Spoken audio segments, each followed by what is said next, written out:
Hello everyone. तो हम लोग यहाँ पे पहुँच चुके थे और थोड़ी देर रेस्ट किया और निकल लिए थोड़ा सा बाहर। और अभी तो शाम हो चुकी थी, रात होने वाली है। तो यहाँ पे हम लोग आ गए थे रेस्टोरेंट।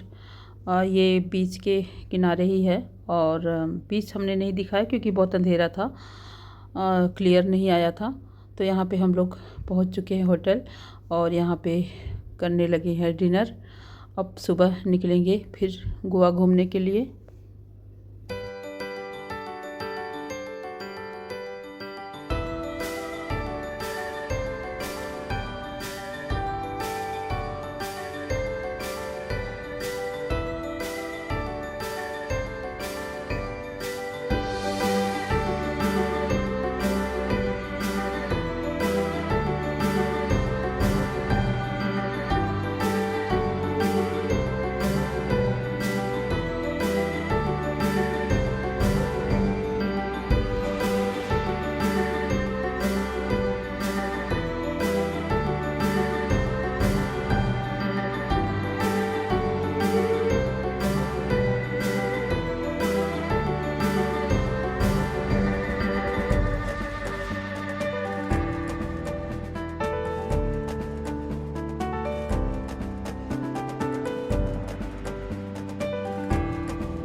Good morning everyone. तो यहाँ पे हो चुकी थी सुबह और बच्चे लोग अभी सो रहे थे और हम लोग आ गए थे। ये रिज़ॉर्ट का ही रेस्टोरेंट है। इसमें चाय पीने के लिए थोड़ा देर वॉक किया और इसके बाद अर्ली की चाय पीने के लिए आ गए थे हम लोग। तो चलो पहले पी लेते हैं चाय, इसके बाद फिर से रेडी होके ब्रेकफास्ट करके निकलना है घूमने के लिए गोवा। तो देखो आज कहाँ कहाँ कवर कर पाते हैं, फिर नेक्स्ट डे घूमेंगे। तो अभी पहले चाय पीते हैं, उसके बाद शावर वगैरह लेके रेडी होके ब्रेकफास्ट करके फिर निकलेंगे घूमने के लिए।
तो यहाँ पे हम लोग रेडी हो चुके हैं, बस ब्रेकफास्ट कर रहे हैं, इसके बाद निकलेंगे।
यहाँ पे हम लोग पहुँच चुके हैं म्यूज़ियम, जो कि यहाँ का फेमस है गोवा का। तो पहले यहीं से स्टार्ट करते हैं।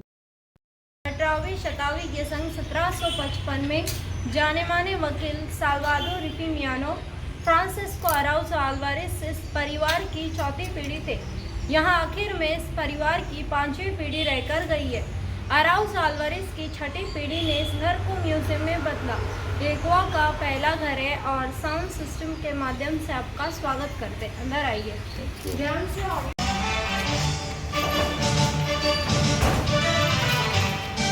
फादर राउजो अल्वारेस में आपका स्वागत है।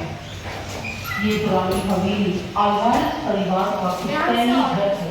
आइए गुजरे हुए जमाने को आधुनिक युग की नजर से देखें। यहाँ का शीतल और शांत वातावरण उस समय के लोगों की बुद्धि और ज्ञान का प्रमाण है। अपने जो प्राचीन लैंपशेड आप पाएंगे वो खास जर्मनी से लाया गया था। पुराने जमाने में उसे जलाने के लिए तेल या घासलेट का उपयोग होता था, लेकिन अब ये बिजली से चलता है। अपनी बाई ओर दरवाजे के पास नजर डालें तो आपको एक टोपी रखने का स्टैंड दिखाई देगा। कोंकणी में इसे पालकी और पुर्तगाली में माची के नाम से जाना जाता है। इस पालकी को उठाने के लिए 4 समर्थ शरीर वाले आदमियों का इस्तेमाल होता था, जिन्हें बोया देखा था और संबंधित दरवाजा खोलता था। प्रार्थना करने का दरवाजे के माध्यम से सीधे आगे बढ़ते हैं।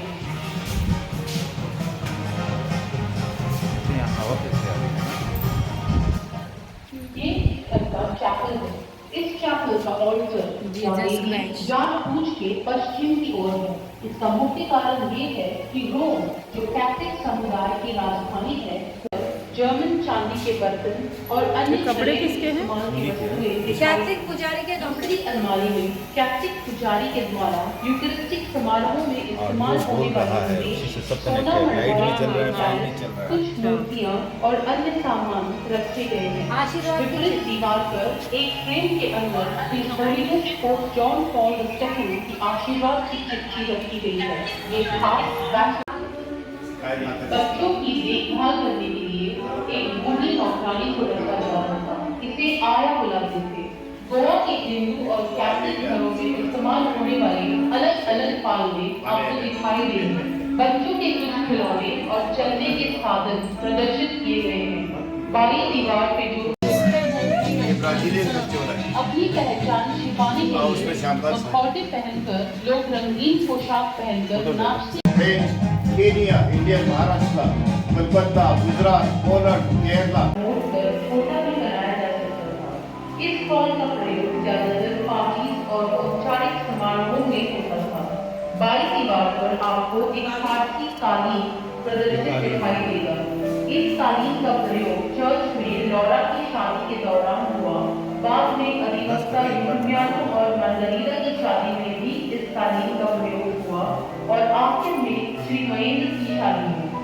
दीवार की अलमारी में जो आप कहते हैं, इसका फर्श लकड़ी से बना है और खास मौकों पर इसे दान के रूप में इस्तेमाल किया जाता था।